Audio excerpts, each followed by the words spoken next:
The Black Lanterns were gone, and Black Hand, the connection to the Black Rings, had gone missing. And now that the White Light was alive, it decided not to leave also. The White Power Battery appeared in New Mexico, and nobody could move it. There were also 12 superheroes and villains that the Black Lanterns had revived, that the White Light has kept around. Professor Zoom, Flash's enemy. Jade, the daughter of Alan Scott. Osiris, brother-in-law to Black Adam. Maxwell Lord, the man who single-handedly almost defeated the Justice League. Hawkgirl and Hawkman, both killed during the Blackest Night. Aquaman, who was murdered recently, and Martian Manhunter, who was killed during Final Crisis. Jason, aka Half a Firestorm, was also brought back, and Captain Boomerang, a villain of the Flashes. Hawk from Hawk and Dove was also brought back, and finally, and the most important, Boston Brand, aka Deadman, was brought back to life. But why? What purpose do each of these individuals serve to the White Lantern? The White Lantern must have a purpose for them. And in fact it does, as each of them has a purpose that must be fulfilled by them. The White Light is the only thing that knows why it brought these people back, and it's not exactly the most forthcoming of Lantern Lights. So let's go into each one of these stories. And first on our list, we're going to explore what Firestorm did. Ronnie Raymond was the original Firestorm, and he's been brought back. But he also killed Jason, the current Firestorm's girlfriend, when he was a Black Lantern. Ever since coming back, both Ronnie and Jason have been fused as the new Firestorm, and they apparently can't separate anymore. Since this is their problem, they head over to Dr. Stein's lab to try and find out why they can't separate, and they continue to argue about what happened when Ronnie was a Black Lantern. Every time they argue, they appear to be causing an instability in the Firestorm Matrix, and eventually they find out that the Firestorm Matrix is infected by something, and that's what's been causing the problems for them. But before Adam can do anything about it, it forcibly separates Jason and Ronnie to prevent them from finding out what's going on, and it causes a massive explosion, changing everything in the lab into table salt. Both Ronnie and Jason awake in the hospital, and Ronnie decides that he's done with this. He won't be merging with Jason ever again. But it won't be that easy. Not at all, since there is something in the Matrix that no one can explain. The next night, Ronnie gets completely drunk, and in a hurry, Jason calls Ronnie to merge into Firestorm, since for some reason, a local crane is turning into bubblegum. Well, Firestorm quickly takes care of that, but Ronnie is feeling weird, dizzy, and still hearing an odd voice in his head. Except, Jason hears it also. There's someone else in the Firestorm Matrix with them. They quickly go back to Dr. Stein, and after much experimenting, they pretty much decide that the Matrix is currently being fueled by Ronnie and Jason's emotions. If their emotions get too far out of control, it'll actually cause another Big Bang, resetting and restarting the entire universe.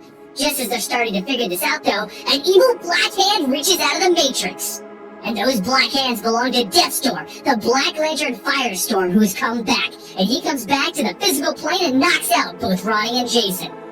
He explains to Dr. Stein that he's going to cause so much turmoil between Ronnie and Jason that he'll force the end of the universe. Well, you would think that Dr. Stein would warn the boys, except that Deathstorm absorbs him so that he knows all about Ronnie and can torture Ronnie. And then to get at Jason, Deathstorm absorbs Jason's father. To make matters worse, Deathstorm then teleports both Ronnie and Jason and himself to the location of the White Lantern power battery, where he infects it with the Black Lantern molecules and he lifts it up. Then we hear, someone is controlling Deathstorm. Someone's telling him what to do. But what is it? Well, this someone demands that the White Lantern battery be brought to them. So Deathstorm recreates the other Black Lanterns, though it's not the real people this time, and they begin to carry the battery to their source. Well, the being who's been demanding the White Lantern is the Anti-Monitor. He senses the strength of the power of life, and he wants to add it to his own. Just at that moment, Firestorm is given his purpose, his meaning by the White Lantern. His purpose is to protect the White Power Battery until Boston Brand can find the new Guardian of the White Light. And as the current Guardian of the White Light, Firestorm gets right over to the Anti-Monitor and he swoops in and picks it up. He can't allow the Anti-Monitor to create life to swallow and gain infinite power. He just can't allow that. They put aside their arguing, their differences, their lost loved ones. They're Firestorm. No, they're Jason and Ronnie, and they need to save the day. But this is the Anti-Monitor, and he'll just separate the two of them. The Anti-Monitor won't allow them to leave with the Lantern, not until he knows what this Lantern wants from him. Why did the Lantern revive him also? The White Lantern revived the Anti-Monitor. The Black Lanterns and their current leader, Deathstorm, grew bored from all of this, and since they feed on emotions, they decided to take a shot at Jason. But the professor who broke out of Deathstorm jumps in the way, and he gets changed into salt, perishing. Ronnie reforms with Jason, and they try to use the White Lantern. It can revive the dead. It has to revive the professor. But it can't. And it won't. But it will state, mission accomplished. Firestorm has protected the lantern. It destroys all of the Black Lanterns and gets Jason's father out of Deathstorm. And then it warps Firestorm to the forest. The lantern explains that it can't bring back the professor. He's just not important. The White Lantern got what it wanted from the Anti-Monitor, and Ronnie accepted Jason. Mission accomplished, and Deadman steps out demanding the White Lantern. But hold that thought, because we're going to come back to this part of the story later. Let's jump over to Hawkman and Hawkgirl. They were originally an Egyptian ruler and his princess who discovered the Hawkman armor. His arch-enemy Set cursed the two of them to always find each other through reincarnation, and then die in each other's arms. Their story opens with them finding the skeletons of their first bodies. Set is going to use the skeletons of all of their lives to open a portal to Hawkworld, where their armor and abilities originally come from. Once they go through the portal, they go to town fighting against the forces of Queen Kai. Hawkman has been tasked with keeping Queen Kai from escaping, and Hawkgirl has been tasked with keeping Hawkman alive. They succeed in their goal, killing off Queen Kai, Hawkgirl's mother, with the help of the Star Sapphires. The Queen is then absorbed by the Star Sapphire's light and carried away. And it's over for Hawkman and Hawkgirl. Their curse has ended. With the destruction of Set and Queen Kai, it is no more. Finally, mission accomplished. Their purpose of the white light is now complete. They were needed to stop the Hawkworld dilemma. That's it. Centuries of death and life and resurrection are gone. And they can finally just live their lives together as normal people with no issues or concerns. But Deadman warps into their house, glowing with the white light. Why is he here? The ring informs them that in order to live life to its fullest, they will need to live life separately. It is what made them appreciate life. But they inform the ring that they will not be separated. Not after all of this. Not after everything that they've been through. And the ring responds, so be it. And it takes the life that it gave them, killing the two of them. Deadman stares to the ground, demanding the ring bring them back. How can it do this? How can it kill them again? But it simply says, this is all a part of the plan. But we're not done yet. Aquaman tries to go back home to Mera. He doesn't want to go back to Atlantis. And while he's trying to get his life back in order, he joins Mera in an attempt to save the sea life from an oil rig wreck. They're successful in pulling it off and saving everything until some random woman shows up from the sea and attacks them. Who is this woman? Aquaman and Mera fight her valiantly, but eventually they need to escape and the oil rig is going to explode. And they just can't trust it anymore. They can't fight here anymore. Once they finally get away, Aquaman asks Mera what he missed. Who are these people? Are they Atlanteans? Because he noticed that they're using the same hard construct water weapons that Mera's water dimension uses. She looks to Aquaman, and it looks like she has some explaining to do. Because apparently, her original purpose in this main dimension was to kill Aquaman. She explains that she was originally sent here to assassinate the King of Atlantis, and that the portal should only be allowing one person through at a time. But as she got close to Aquaman and got to know him, she fell in love. She forsakes her original mission. The woman who has shown up is actually Mera's younger sister, and she's leading the Zebel Elite Guard here to finish what they started and kill Aquaman. As he's trying to deal with this, the White Lantern speaks to him. Find him before they do. Meanwhile, Aqualad is off learning that he has the power to control the waters. And while he's doing this, Mera's sister is off recruiting Black Manta to help them find Aqualad. It's a race to see who will recruit him, Aquaman or Black Manta.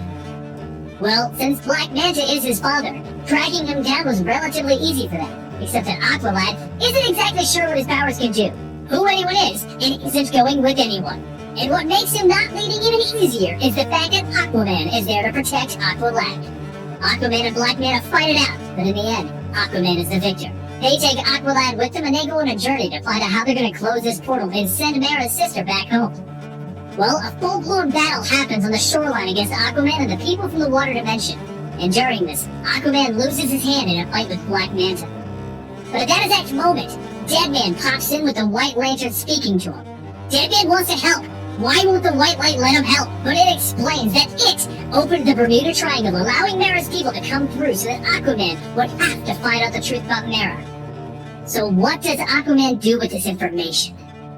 He fights. He fights for the sea. He fights to protect his friends. He fights for his life. And he fights for Mara. And she fights for him. Mara uses everything, and she moves the entire ocean against her sister. Aquaman follows up by using the sea life to push Mara's sister back, and he gives her the option: go home or die here. And that's it. Aquaman forgives, and he loves Mara. Aqualad is now with Aquaman, and he's not going with Black Manta. Everything has a happy ending. Except that Deadman and the White Light are still here, and Deadman begins to yell, "Get away, Aquaman! I can't control it!" But no one can hear him. And the White Light exclaims, "Mission accomplished. Life returned." And it absorbs Aquaman back into it, ending his newfound life. John Johns, aka the Martian Manhunter, went back home to Mars almost immediately. And it is here that he finally brought water to the planet and decided to plant his first plant back on Mars. You see, John has decided that he has spent too much time on Earth and that he's neglected reviving his own planet and wants to go back to trying to save Mars. But he finds himself haunted by various memories, things that he doesn't remember doing, and he decides to get to the bottom of this. You see, part of his history is that he had false memories implanted by Dr. Erdell, and it is to help him cope with losing his entire planet. But eventually, he discovered that they were false, and he came to terms with everything that he lost. He goes to see the doctor's daughter in the form of her father, and he gives her the last moments that she never got from her father while he sorts out her memories. He needs to know what happened. If she was there, she would know. In her memories, he sees how it all began. They called something from Mars, a monster, a beast, an evil that needed to be fixed. So they worked day and night until they were able to call another being to Earth. And this time, it was the Martian Manhunter, here to be a hero, to show that not all Martians are actually bad. John Johns realizes that he's psychically linked to this other Martian, and he begins his investigation to find them. To make matters more interesting for him, though, he discovers that foliage around him seems to retreat. Sometimes, it even dies. So he decides to go and see his niece, Megan, to see if maybe she can help find this other green Martian. But all he finds is that she's been attacked and tied up. Once he heals her, they decide to figure out what's going on, and after digging around through Megan's memories, he realizes it's true. There is another green Martian here on Earth, and that's what attacked Megan. They also discover that there's a black hole of psychic power on Earth, and it's the new forest in Star City. While exploring the forest, though, John Johns loses control for some reason, and he goes on a rampage as a big hulking green monster. Green Arrow jumps on the scene to stop whatever this big monster is, while the White Light is telling John, "You need to choose life or death." While fending off Green Arrow, John is trying his best to regain control, and with the White Light speaking to him, he does. And the White Light gives him his mission. He needs to destroy a forest, but not this one. He must destroy the forest on Mars. On Mars? He has a moment with the Green Arrow where he sorts out his thoughts, and then he realizes he was given his life back for a reason, and it wasn't to hide away on Mars. But what is his purpose? First things first, John needs to see what the White Light is talking about with a forest on Mars. And oh boy, is this amazing. There's a lush green forest on Mars, and he can feel something else here with him on Mars. The other Martian. The Martian woman, Decay. She is apparently a psychopathic woman who wants to repopulate Mars with John Johns. She joins minds with Johns and tries to give him what he wants. A family, a life, and a Mars that's populated. But John doesn't want to fight for the fake. John fights for his friends, his world, his life. John fights for life, and John will not fight for the lie that she has put into his mind. Their fight continues onward, and she fights to try and convince John to stay and fight for Mars, help her repopulate Mars. But he tells her that she's a liar. There's no baby, there's no family, and there is no more Mars. If she wants to feel a planet, to feel a plant's life, she can feel what it is to defend a planet, that she can take John's thoughts and feel Earth. But that's not enough. John knows that there's only one way to ensure that she's defeated, and that is to carry her to the sun himself. That's what he does. He carries her there. With the heat of the sun burning off his face, he will not let another Martian harm his friends, not his family, not his Earth. And he will defend it to the very end. And with that, he burns up with decay, ending both of their lives. But this wasn't the White Light's plan. It still needs John, and it announces a mission accomplished. And it gives its life back to him, turning him into a White Lantern so that he can fly away from the sun. And it tells him, John, choose your home. Choose between Mars and Earth now. John chooses Earth, and upon landing, he runs into Deadman, wearing the white ring. The ring states that the Earth accepts John, and it absorbs him as it has with the others. Deadman, once again, stands there in disbelief. So what is the ring's plan? Why would it restore everyone's life, only to take it all away once they finally come to peace? Well, we have one more story to tell. Deadman was revived along with everyone else. But unlike everyone else, he was never a superhero who was alive and enjoyed his life. He was a spirit who was basically a superhero and hasn't been alive for centuries. Well, now he's alive again, and he's the one wearing the white ring. Deadman begins his journey by going to his own old grave and trying to decide, what should Boston Brand do? Well, before Boston can decide what to do, the ring has its own ideas. It wants to live. It wants to experience life, and it has chosen the only man who doesn't know how to experience life to teach it. Boston Brand, help me live. He finds himself invisible once again, and he teleports to Mera and Aquaman to see them again. But why? And then he finds himself teleported to the Anti-Monitor in deep space. Wait, the Anti-Monitor? Boston, rather panicky, says to the ring, why did you bring me here if you want me to live? And the ring says, to fight. So Boston uses the ring and he hits the Anti-Monitor with everything. And of course, it does nothing. He asks why he's here. Is it to stop the Anti-Monitor? And the ring simply tells him, no. Then he falls. He falls through space, confused, and he exclaims, I'm not used to staying alive. Wait, is that the point? The ring seems to have gotten its point across, and it warps him back to Earth. That's it. The ring wants Boston to fight for his life. He needs to experience life.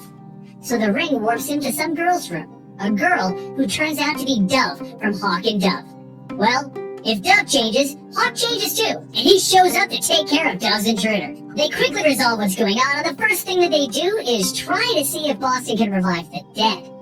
While it doesn't work on the original Dove, they do try it on Holly, the current Dove's sister, and she rises as a Black Lantern. But then, she vanishes as quickly as she rose. It was all in their heads, and the ring was warning them, do not revive the dead. The ring then warps Boston again to the location of the actual White Lantern, where he changes into White Lantern Deadman. The being who has been talking to everyone finally gives itself a name. I am the entity, and I am dying. You will need to find my replacement, Boston Brand. This is it. This is when everybody heard their orders from the White Light, and their purpose, its master plan, was given to Boston Brand. There are others also, but they have their own purposes. Everyone has a purpose that the White Light has chosen to give to its people. The ring tells Boston that the light that gave to people is a gift, and if a replacement isn't chosen, it will take this gift back. Boston Brand, you will find its replacement. Well, guess who recently returned from his time travel adventure? Batman. Deadman arrives and talks to Batman and explains who he is, and that Batman is the chosen replacement by Boston Brand for the being of life. And he hands Batman the ring rather forcibly. The light goes through Batman, and then the entity speaks to Boston Brand again. You saw me as a chore, Boston. I chose you because you were dead, and you were pure. And you chose poorly. Batman is not the replacement, and the ring allows Boston to get shot and die as punishment for pawning off the ring as a chore. His entire life flashes before his eyes. How could he do this? He was given a second chance to live his life, to experience what life had, and he squandered it. He tried to take the easy way out. That was a mistake, and he knows that now. He doesn't want to be a spirit anymore. He wants to live. He wants his second chance. And the ring grants it. Again. Boston Brand, you will get one more chance. Find a replacement for the entity, experience life, and find life. And Boston Brand begins his third chance by experiencing love. He lives his life. He eats cheeseburgers every morning. He visits his grandfather, and he experiences everything that he ever missed. This is what the ring wanted. Boston Brand, you need to enjoy your life. And by enjoying life, you charge the ring. And once it reaches 100%, it's time for Boston to go.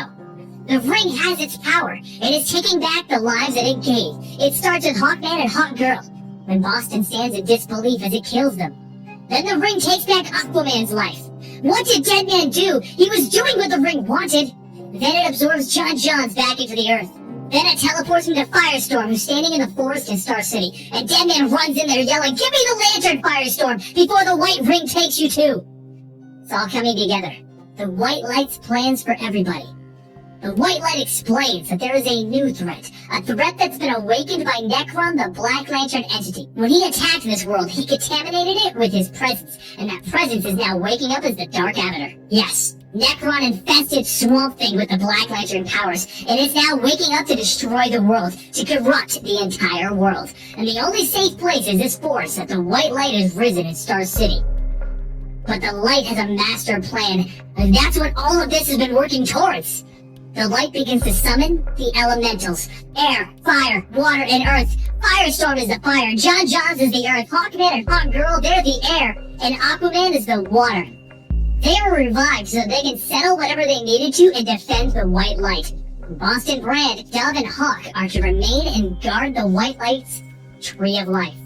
The final battle begins with the Black Lantern Swamp Thing attempting to decay the world, and the elementals defending it. But that won't be enough. The Earth needs its ultimate savior, the one who can stop this now. And that's what's underneath the Tree of Life. Alex Holland wakes from the dead, and the Light explains who Alex Holland was. He was the scientist that created Swamp Thing. The Light sucks up all 4 elementals into Alex Holland to help revive him, and the Light explains. Boston was chosen to host the Light because he was pure. He was not connected to his body and therefore never tainted by Nekron when he made the Black Lanterns. The Light resurrected everyone to stave off this attack. But now, Alex Holland needs to become Swamp Thing for real. Not his memories in the old Swamp Thing, but this time he needs to be the Swamp Thing. And then the Light speaks to Captain Boomerang. Throw the boomerang at Dove. Throw it, Captain. The ring continues explaining that for Alex Holland to rejoin the world of the living, somebody needs to die. He has our 4 elementals in him, but now he needs a life force so that he can come back to life. And with that, Captain Boomerang throws the boomerang at Dove. And Hawk jumps in the way, but he fails. And the boomerang is gonna go for Dove and it's gonna kill her. It's gonna take her life to revive Alex Holland. Except that Boston Brand takes the lead. He enjoyed his life. He got to experience love. He got to experience living one last time.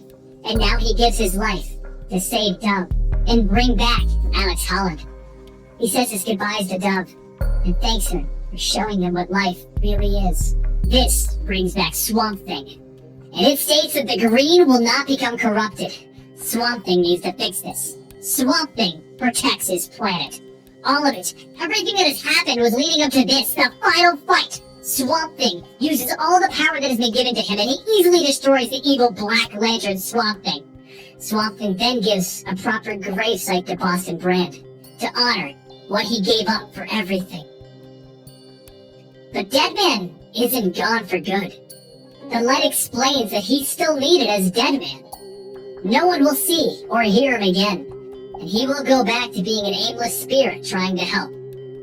It's not fair, screams Deadman as he floats away. It's not fair, after everything he got to experience, for it to just take it away like this. All of the other heroes revived once again, except for Hawkgirl. She remains Air, and everyone else served their purpose, except for Hank Hall. Professor Zoom released Barry Allen from the Speed Force. Shade balanced the darkness in her brother. Osiris freed the goddess of nature.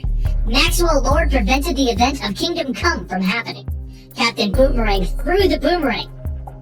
And Hank Hall was supposed to catch that boomerang. But he failed. And that's it. No one's really sure what they should do now. Swamp Thing revives the entire forest, and he fades back into the forest to protect it.